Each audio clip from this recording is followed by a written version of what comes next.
And then again, you know what happened this week. And today, as we just heard, he said that addressing race and these tricky issues is part of his job description. I think that me commenting on this and hopefully contributing to constructive as opposed to negative understandings about the issue is part of my portfolio.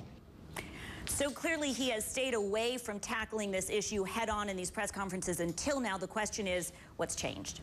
Good question. Let's talk about it with Gloria Borger, our senior political analyst, David Frum, the former speechwriter for President Bush, and Nia Malika Henderson of Politico.com. What's changed?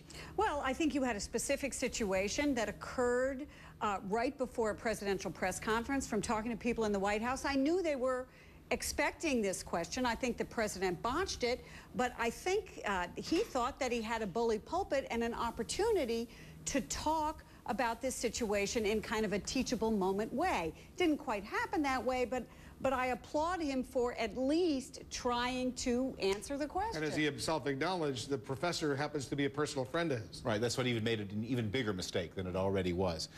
The president had this problem. Race is probably the second most interesting subject in American life after sex, and healthcare ranks there somewhere with electrical utility reform. And so if you allow people and the media to move you from healthcare to race, that's where everyone is going to be. And if you want the country to be focused on a technical and demanding subject, don't give them this kind of water cooler excitement. You think he got off message just a little bit? Yeah.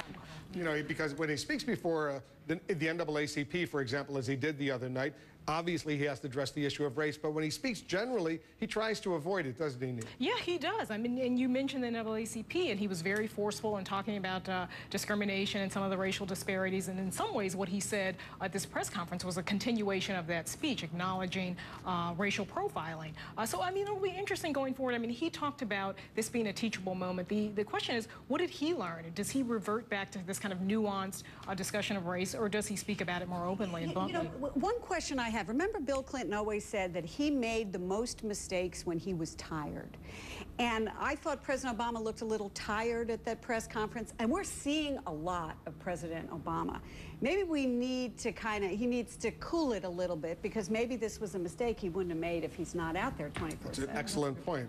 Sounds like something my mother would say as well, but it's an excellent point.